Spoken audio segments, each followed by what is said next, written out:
வணக்கம். அன்பான சித்தர் யுகம் நேயர்களே, வாருங்கள் செல்லலாம். சித்தர் யுகம் மூலமாக பிரபஞ்ச ஆற்றல் பெறுவது எப்படி, பிரபஞ்ச ஆற்றல் மூலமாக நாம் வளர்வது எப்படி, பிரபஞ்ச ஆற்றலை எடுத்து எப்படி நாம் செயல்படுவது என்ற கேள்விகளுக்கு தெளிவான ஒரு விளக்கத்தை நீங்கள் மீண்டும் மீண்டும் போட்டு கேட்டு உணருங்கள். இதில் உள்ளே செல்வோம், வாருங்கள். இந்த பிரபஞ்சம் என்பது என்னன்னா, நீங்கள் உங்கள் உருவத்தை எதிரே பார்க்குறீங்க, உங்களுக்கு சார்ந்த உறவுகளை நீங்கள் வகைப்படுத்தி பார்க்குறீங்க, உங்களுக்கு உண்ண உணவும் உடுக்க உடையும் இருக்க இடமும் கொண்ட உங்களை சார்ந்த விஷயங்களை பார்க்குறீங்க. இது அத்தனைக்கும் மூலப்பொருளாக இருக்கிறது என்னவென்று கேட்டால் இயற்கை. இந்த மூலப்பொருளான இந்த இயற்கையை நாம் வண்ணங்களாகவும் பார்க்கலாம், மனித எண்ணங்களாகவும் பார்க்கலாம்.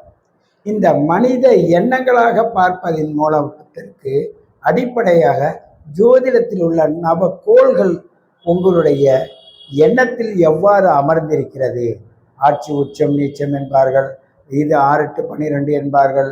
இப்படி பல கணக்குகளை கொண்டு உங்களுடைய எண்ணங்களை அவங்க நிர்ணயிப்பாங்க. சூரியனுடைய பயணமும் சந்திரனுடைய பயணமும் மாத பயணமாகவும் தின பயணமாக செல்லும்போது வார பயனாக வருவது புதனுடையது. இந்த மாத பலனாக வருவதற்கு அதே சூரியனும் செயல்பட்டாலும் செவ்வாவும் 1.5 மாதத்திற்கு ஒரு ட்ரிப்பு பயணிக்கும். இவைகள்லாம் யார்?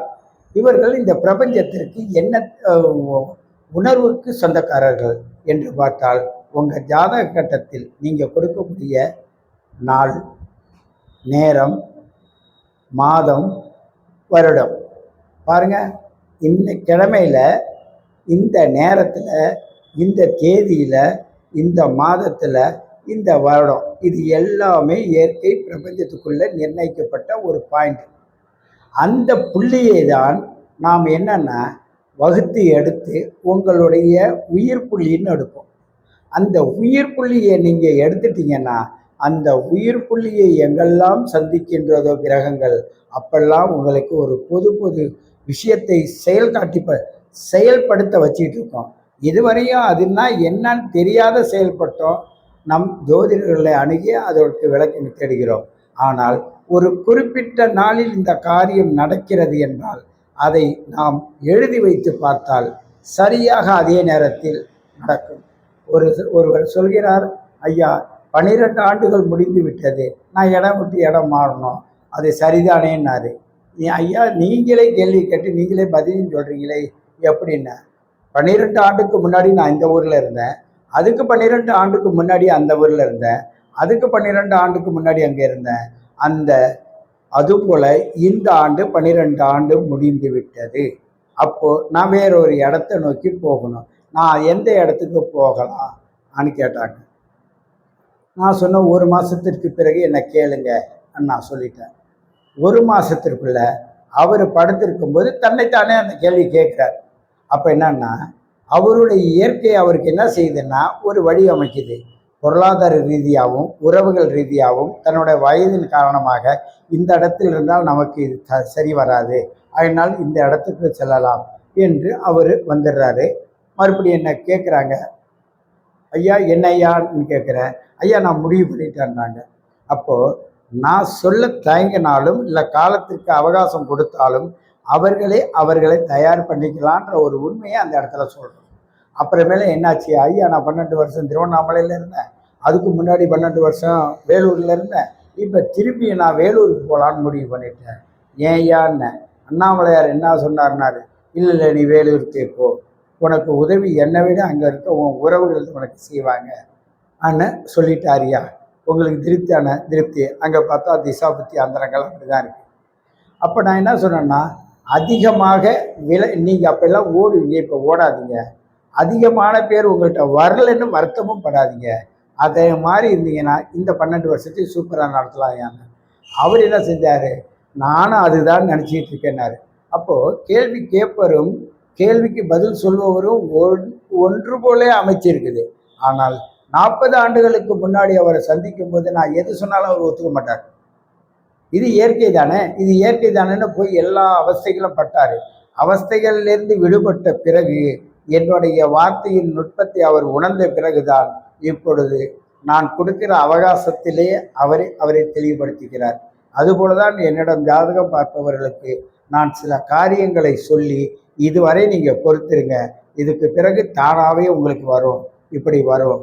நான் தானாக வரத்துக்கு நீங்கள் எதுக்குயான்னு கூட ஒருத்தர் என்ன கேள்வி கேட்டார். ஆனால் தானாக வரத்துக்கு நீங்கள் யாருன்னு கேட்குறது தப்பு இல்லை. ஆனால் தானாக வரும்னு சொல்கிறதுக்கு ஒரு ஆள் வேணும்ல. என்ன வரும் என்ன வரும்னு கேட்குறத நீ கவலைப்படாத, தானாக வரும்னு சொல்கிறேன்ல, அதுக்கு தானா என்பது அவருக்கு ஒரு விளக்கத்தை கொடுத்தார். அதுபோல தான் நீங்கள் உங்களுடைய பிரபஞ்சத்துடைய நேரத்திற்குள்ள நீங்கள் பயணிக்கும் போது பார்த்தீங்கன்னா அவ்வளவு அற்புதமான விஷயங்கள் இருக்கு, அவ்வளவு அற்புதமான நுட்பங்கள் இருக்கு. இந்த பிரபஞ்சம் என்பது 5 வகையான விரல்களை நீங்கள் பார்ப்பீங்க. இந்த 5 விரல் என்ன, ஏன் 5 போல விரல் இருக்கான்னு 4 பேர் கேட்பாங்க. அவங்களுக்கு தெரிஞ்ச அவ்வளோதான். தீ ஒரு சின்ன நெருப்பு எடுத்து வச்சாலும் சரி, பெரிய நெருப்பை வச்சாலும் தீ தான் மொத்தமாக அழிச்சிடும். அதான் கட்ட விரல். சில பிள்ளைங்க பாருங்க, இந்த கரலை மாத்திரம் வாயில் வச்சுருக்கோம். அது ஏன்னா எலும்புருக்கி நோய் மாதிரி அது உடம்பு உருகி போயிருக்கும். உடம்பு ஹீட்டு, இந்த விரலை வச்சா ஹீட்டு, அதனால கையை பிடிங்கி விடுவாங்க. சில குழந்தைங்க 2 விரலை வச்சுருக்கும். அந்த விரலை பிடிக்கிட்டீங்கன்னு வச்சுக்க, ஏதாவது ஒரு கேள்வி கேட்டு நம்மளை இழுத்து மாட்டி விட்டுரும். ஏன்னு கேட்டால் இது காற்று, இது சிந்தனை. சிந்தனை காற்றையும் அடக்கி வச்சுட்டு மூச்சு இருக்கான், அதுக்கு மூக்கில் சளி ஒழுகிக்கிட்டே இருக்கும். சிறந்த அறிவாளி அவன் வாயை திறந்தான்னு வச்சுங்க, வீட்டில் ரகலை நடந்துடும். அது மாதிரி கேள்வியை கேட்டு விட்டுருவான், இல்லை அதை இழுத்து மாட்டி விட்டுருவான். அது 2 விரலை வச்சுருக்கோம். 2 குழந்தைங்க என்ன செய்யணும்னா இது 2ஐயும் வச்சுருக்கோம். அதுக்கு ஊட்டச்சத்து இல்லை. ஏனென்றால் சிந்தனைக்கு வேண்டிய ஊட்டச்சத்து எல்லா மனிதருக்கும் சமமாக வேணும். அதுக்கு ஊட்டச்சத்து இல்லை. அதனால்தான் இந்த மண் விரலும் இந்த சிந்தனைக்குடைய ஆகாச விரலும் சேர்த்து அது கை வாயில் வச்சுட்டு அது உறிஞ்சிக்கிட்டு இருக்கும். அப்படி இருக்கும்போது இந்த நீர் என்பது 3/4 பாகமும் மண் என்பது 1/4 பாகமும் இருப்பதுதான் நம்ம உடம்பு. நம்ம உடம்பு தான் இந்த பிரபஞ்சம். இந்த பிரபஞ்சத்தில் இப்படி இருக்கிறது என்பதை நுட்பமாக அந்த பிரபஞ்சத்தில் உள்ளே ஊடுருவி சென்ற போகர் அவர்கள் இந்த பிரபஞ்ச ரகசியத்தை மிக தெளிவாக எடுத்து உடைச்சிருக்கார். அவர் அந்த சராசரத்தில் தான் எப்படி பறக்கணும், தன்னோட சீரர்களுக்கு எதையெல்லாம் கொடுக்கணும், எங்கெங்க என்னென்ன இருக்கு, அந்த மூலிகைகளை எப்படி பயன்படுத்தணும், அந்த மூலிகைகளை எடுப்பதற்கு நாம் என்ன தவம் செய்யணும், அந்த தவத்தை எப்படி நமக்குள்ள வச்சு அதை யாரை வச்சு அதை சரி பண்ணணும், இப்படி எல்லாரும் முன்னோர்கள் சொன்னாங்க. ஒரு நாள் ஒரு ஐயா வந்தார், என்னை பார்த்தாரு. ஐயா, இந்த பாதரச மணி நல்லா இருக்குயா, உங்களுக்கு அதை பற்றி தெரிஞ்சால் சொல்லுங்கன்னு. என்ன வேணும் உங்களுக்குன்னு கேட்டேன். அந்த பாதரச மணி நல்லா இருக்கு, அவ்வளோதானே.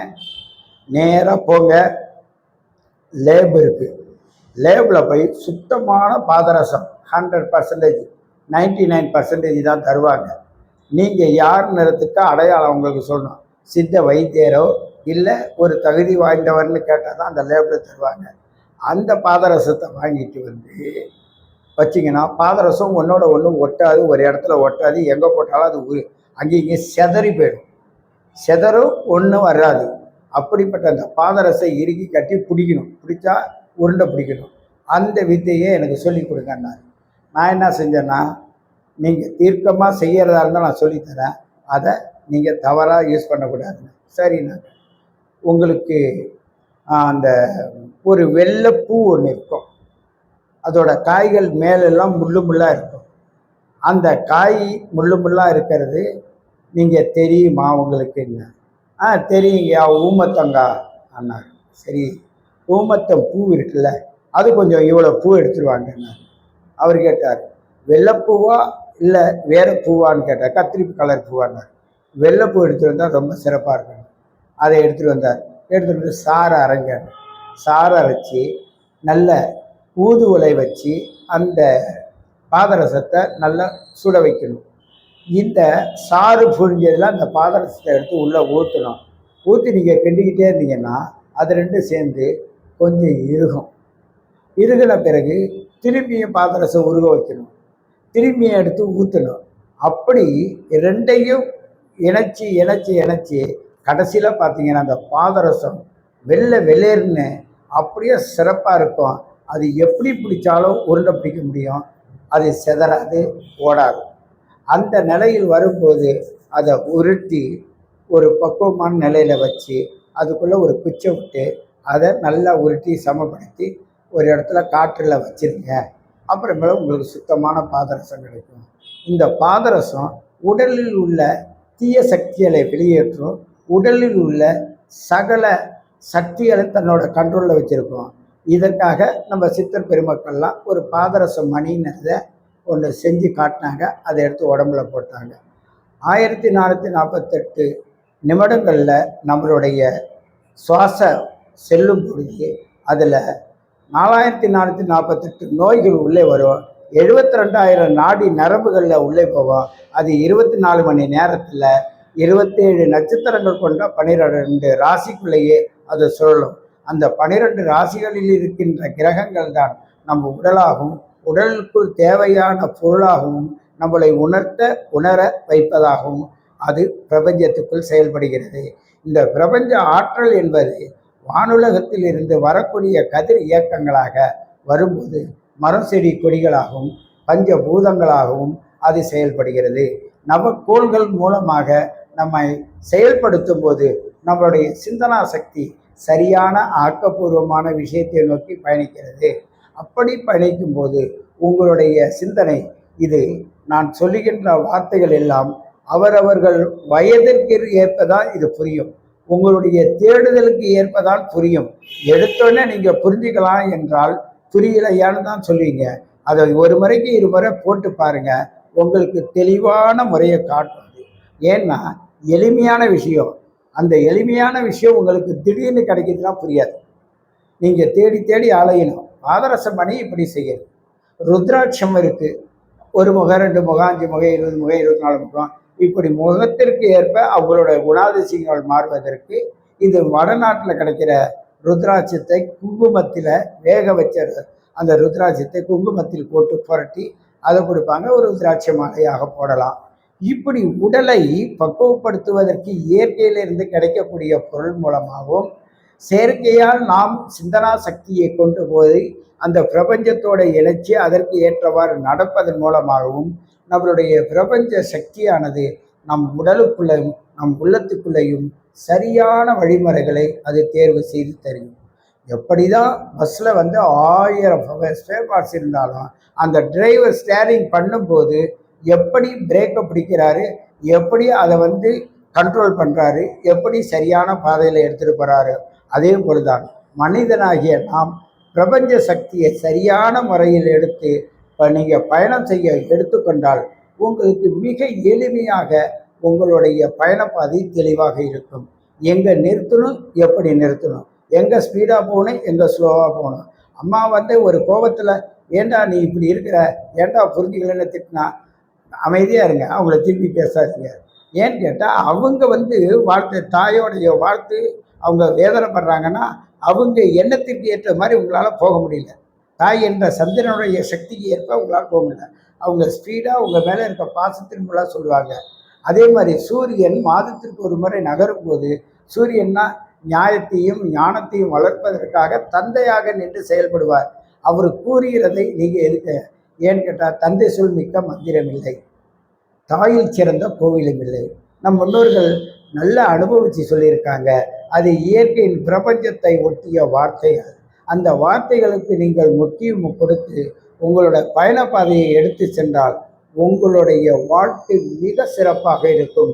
இந்த பிரபஞ்சத்தோடு இணங்கி செல்லும் போது உங்களுக்கு இப்படி ஒரு பூலோகத்தில் பிறப்பதற்கு என் தாய் தந்தையர் கொடுத்த அந்த பெருமையை நினைச்சு எல்லையற்ற சந்தோஷமும் அங்கே மனம் புத்தி சித்தம் அகங்காரம் என்ற 4 அந்த காரணத்தில் உங்களுக்கு அன்னமய கோஷம், மனோமய கோஷம், பிராணமய கோஷம், விஞ்ஞானமய கோஷம், ஆனந்தமய கோஷம் என்ற 5 கோஷங்கள் மூலமாக உங்கள் உடலை பக்குவப்படுத்த முடியும். இதில் நமச்சிவாயம் என்ற பஞ்சாசர மந்திரத்தின் மூலமாக உச்சரிப்பின் மூலமாக உங்களுடைய ஆத்ம சக்தியை நல்ல விதத்தில் எடுத்து செல்ல முடியும். உங்களுடைய செயல்பாடுகள் எல்லாமே சூரியனையும் சந்திரனையும் வைத்து உங்களுடைய மனோகாரனையும் உங்கள் ஆத்மகாரனையும் செயல்படுத்தி இந்த பிரபஞ்சம் ஜோதிட ரீதியாக செயல்படுத்துவதில் விளக்கத்தை இதில் கொடுத்திருக்கிறேன். உங்களுக்கு இதில் ஏதேனும் சந்தேகம் இருந்தால் எங்களை நாடுங்கள், உங்களுக்கு மீண்டும் தெளிவான விளக்கத்தை தருகிறோம். இப்பொழுது இதை நீங்கள் கேட்டு மகிழ வேண்டும், இதில் உணர வேண்டும், உணர்ந்ததை மற்றவருக்கு சொல்ல வேண்டும் என்று கூறிக்கொண்டு உங்களை மீண்டும் சந்திக்கிறேன். உங்கள் சித்த யோகி பேரம்பலவாணன்.